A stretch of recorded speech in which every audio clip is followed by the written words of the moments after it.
രാഷ്ട്രീയ കൂടുമാറ്റങ്ങളും ലയനങ്ങളും ഇന്ത്യൻ ജനാധിപത്യത്തിൽ പുതുമയല്ല. പ്രവചനാതീതമായ രാഷ്ട്രീയ നാടകങ്ങളാണ് ഇക്കഴിഞ്ഞ ദിവസങ്ങളിൽ ബംഗാളിലും മഹാരാഷ്ട്രയിലും അരങ്ങേറിയത്. ഒരു പാർട്ടി ചിഹ്നത്തിൽ മത്സരിച്ച് ജയിക്കുക, അധികാരം കിട്ടിയില്ലെങ്കിൽ അതുവരെ തള്ളിപ്പറഞ്ഞവർക്കൊപ്പം ചേരുക. ഇതെല്ലാം കാണുമ്പോൾ ജനങ്ങൾക്ക് ചോദിക്കാനുള്ളത് ഒന്നു മാത്രം: ഇതോ ജനാധിപത്യം? ഡൽഹിയിൽ നിന്ന് ബൽറാം നെടുങ്ങാടി തയ്യാറാക്കിയ റിപ്പോർട്ട് കാണാം. നാടകമേ ഉലകം. അപ്രതീക്ഷിത രാഷ്ട്രീയ നീക്കങ്ങൾക്കാണ് കഴിഞ്ഞ കുറച്ചു നാളുകളായി ദേശീയ രാഷ്ട്രീയം സാക്ഷ്യം വഹിക്കുന്നത്. ബംഗാളിൽ പരാജയപ്പെട്ടതിന് പിന്നാലെ തൃണമൂൽ കോൺഗ്രസ് എന്ന പാർട്ടി വിമത നീക്കത്തിലൂടെ തകർന്നടിയുന്നു. കേവലം 822 വോട്ടുകൾ മാത്രം നേടിയ ഒരു പാർട്ടി NDAയിലെ രണ്ടാമത്തെ വലിയ സഖ്യകക്ഷിയായി മാറുന്നു. ഒപ്പം മഹാരാഷ്ട്രയിൽ ഓപ്പറേഷൻ ടൈഗർ. എന്താണ് ദേശീയ രാഷ്ട്രീയത്തിൽ സംഭവിക്കുന്നത്? ഒരു മാസം മുമ്പ് തെരഞ്ഞെടുപ്പിൽ തോറ്റ് അധികാരം പോയെങ്കിലും അപ്പോഴും ദീദിക്ക് പിന്നിൽ ശക്തരായിരുന്നു തൃണമൂൽ കോൺഗ്രസ്. 41% വോട്ടുകൾ, 80 നിയമസഭാ സീറ്റുകൾ, ലോക്സഭയിൽ 28 പേർ, 15 രാജ്യസഭാംഗങ്ങൾ. എന്നാൽ ഇന്ന് നിയമസഭയിൽ 16ഉം ലോക്സഭയിൽ 8ഉം രാജ്യസഭയിൽ 11ഉമാണ് തൃണമൂലിന്റെ ശേഷി. ലോക്സഭയിൽ 20 അംഗങ്ങൾ വിമതരായി മറ്റൊരു പാർട്ടിയിൽ ലയിച്ചു. 2023 ത്രിപുര തിരഞ്ഞെടുപ്പിൽ 2 സീറ്റുകളിലായി നേടിയ 822 വോട്ടുകളുടെ മാത്രം കരുത്തുള്ള nationalist citizens party of India എന്ന NCPI അതോടെ ലോക്സഭയിലെ ഏറ്റവും വലിയ 5ാമത്തെ പാർട്ടിയായി, ഒരു തെരഞ്ഞെടുപ്പ് പോലും നേരിടാതെ. കൂറുമാറ്റ നിരോധന നിയമത്തിൽ നിന്നും രക്ഷപ്പെടാനും യഥാർത്ഥ TMC പിടിച്ചെടുക്കാൻ സമയം നേടാനും ലക്ഷ്യം വെച്ചാണ് കാക്കോലിദാസ് ദസ്തിദാറിന്റെ നേതൃത്വത്തിൽ വിമതരുടെ ഈ നീക്കം.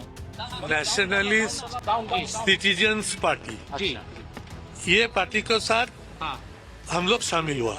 ഭരണഘടന 10ാം ഷെഡ്യൂളിലെ ഖണ്ഡിക 4 പ്രകാരം അംഗങ്ങളുടെ 2/3 പിന്തുണയോടെ മറ്റൊരു പാർട്ടിയിൽ ലയിക്കുകയാണെങ്കിൽ കൂറുമാറ്റത്തിന്റെ അടിസ്ഥാനത്തിൽ അയോഗ്യത ബാധകമല്ല. ജൂലൈയിൽ പാർലമെന്റ് സമ്മേളിക്കുമ്പോൾ യഥാർത്ഥ TMC എന്ന അവകാശവാദം ഉന്നയിക്കാനാണ് നീക്കം. അസംബന്ധ നാടകമെന്നാണ് തൃണമൂൽ വിമത നീക്കത്തോട് കപിൽ സിബൽ MP-യുടെ പ്രതികരണം. TMC പിളർപ്പിനിടെയാണ് മഹാരാഷ്ട്രയിൽ ഉദ്ധവ് താക്കറെ തന്റെ പാർട്ടിയുടെ പാർലമെന്ററി ബോർഡ് യോഗം വിളിച്ചു ചേർത്തത്. എല്ലാം സുരക്ഷിതമെന്നാണ് യോഗത്തിന് ശേഷം പ്രതികരണം. എന്നാൽ വീണ്ടും ഒരു വിമത നീക്കത്തിന്റെ ആശങ്കയിലാണ് താക്കറെ സേനയുടെ 9 MP-മാരിൽ 7 പേരെ അടർത്തിയെടുക്കാനുള്ള ഓപ്പറേഷൻ ടൈഗർ ദൗത്യം ഉപമുഖ്യമന്ത്രി ഏക്നാഥ് ഷിൻഡെ ഏറ്റെടുത്തു കഴിഞ്ഞതായാണ് റിപ്പോർട്ട്. കണ്ടുവച്ച MP-മാരിൽ 7 പേരും ഷിൻഡെ വിളിച്ച യോഗത്തിൽ പങ്കെടുത്തെന്നും റിപ്പോർട്ടുകളുണ്ട്. വർഷകാല സമ്മേളനത്തിന്റെ തലേന്ന് ഓപ്പറേഷൻ ടൈഗർ വിജയകരമായി പൂർത്തിയാക്കുമെന്നാണ് ഷിൻഡെ പക്ഷത്തിന്റെ അവകാശവാദം. ഓപ്പറേഷൻ ടൈഗറിനും ഓപ്പറേഷൻ ദീദിക്കും BJP-യാണ് തിരക്കഥ. കഴിഞ്ഞ സമ്മേളനത്തിൽ പരാജയപ്പെട്ട മണ്ഡല പുനർനിർണയ വനിതാ സംവരണ ബില്ലുകൾക്കൊപ്പം ഒരു രാജ്യം ഒരു തെരഞ്ഞെടുപ്പ് ബില്ല് എന്നിവ വർഷകാല സമ്മേളനത്തിൽ കൊണ്ടുവരാനുള്ള തയ്യാറെടുപ്പിലാണ് കേന്ദ്രം. അതിന് പ്രധാന കടമ്പ 2/3 പിന്തുണ അഥവാ 362 എന്ന മാന്ത്രിക സംഖ്യയാണ്. TMC-യുടെ 20ഉം ഉദ്ധവ് സേനയുടെ 7ഉം കൂടി ചേർന്നാൽ NDA 320-ലെത്തും. NCP സമാജ്വാദി പാർട്ടികൾക്കായി മറ്റൊരു തിരക്കഥ അണിയറയിൽ ഒരുങ്ങുന്നതായാണ് വിവരം. ഒപ്പം ഇന്ത്യ സഖ്യവുമായി പിണങ്ങി നിൽക്കുന്ന DMK-യുടെ സഹായം കൂടി ലഭിച്ചാൽ BJP-ക്ക് അനായാസം ലക്ഷ്യം കാണാനാകും.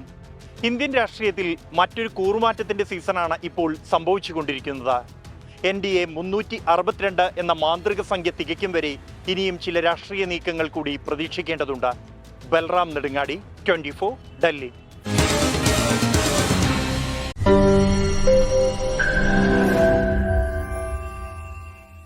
ലോകത്തെവിടെയായാലും ഏത് സമയത്തും 24 വാർത്തകളും ഓഗ്മെന്റഡ് റിയാലിറ്റി പാക്കേജുകളും എക്സ്പ്ലെയിനറുകളും വിശദമായി കാണാൻ ഞങ്ങളുടെ YouTube ചാനൽ നിങ്ങൾക്ക് സബ്സ്ക്രൈബ് ചെയ്യാം.